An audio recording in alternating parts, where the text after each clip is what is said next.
Hey everyone, and welcome. Today, we're jumping into a skill that is seriously a game changer, making a great case for your ideas. And no, we're not talking about just winning a shouting match. We're talking about how to share your thoughts in a way that actually earns respect and gets people to listen.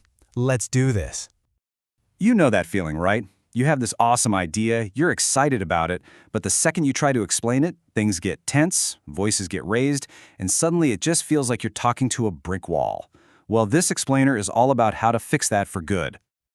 Okay, so first things first, let's get one thing straight. A good argument is not a battle. It's not about winning.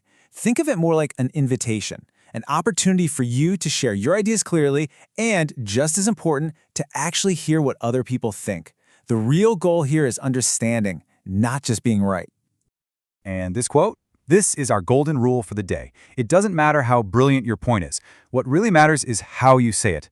Gentleness and respect. Honestly, those are the secret ingredients that make people want to listen instead of just wanting to argue back. So, with that in mind, let's redefine a term you've probably heard before, argumentative writing. I know the word argument can sound kind of negative, but from now on, I want you to think of it as a skill. The skill of making your case with really clear reasons and, you guessed it, a respectful tone. All right, let's get into the practical stuff. Think about it. You wouldn't try to build a house without a blueprint, right? Of course not. Well, it's the exact same thing with an argument. Taking just a few minutes to plan is where the magic really happens. First up, you need a claim. A claim is just the main point you're trying to make. Simple as that. Look at these examples here. Longer lunch breaks, music at school. They're all super clear. If you had to argue for one of these, which one would you pick? Now this right here, this is your roadmap to success. You start with your claim, then you back it up with reasons. That's the why behind your idea. But reasons aren't enough. You need evidence, facts, examples, something solid. But look closely at that last step, thinking about the other side. This is so important. It doesn't make you weaker, it actually makes you stronger. It shows you've really thought about the whole picture, and it makes your argument way more convincing. Okay, so you've got your plan all laid out. Now it's time to actually write. This is where we turn that solid structure into words that are actually powerful and persuasive. Let's break down exactly what you need. Think of this slide as your recipe for a perfect paragraph. You need that clear claim right at the top. You need at least 2 good reasons backed up by solid evidence. The whole thing needs to be wrapped in that respectful tone we keep talking about. And you've got to finish strong with a good closing line that makes your reader think. And here's a little trick so you can become your own best editor. Before you say you're done, use a checklist just like this one. Seriously, go through it line by line. Is my claim clear? Check. Do I have 2 reasons? Check. Is my tone respectful? Check. It's such a simple way to make sure your work is absolutely solid. Okay, so we've covered the how to do this. But to really get it, we need to understand the why. And this goes way deeper than just writing a paper for class. This is about the very heart of how we communicate with each other. This visual says it all, doesn't it? You can use your words as a weapon, to win, to shout, to make someone feel small.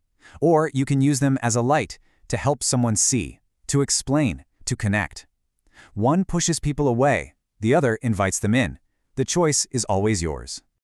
And here's a cool bit of trivia. The guy who wrote our gentleness and respect quote, the Apostle Peter, wasn't always this calm character. Historical texts say he could be pretty hot-headed.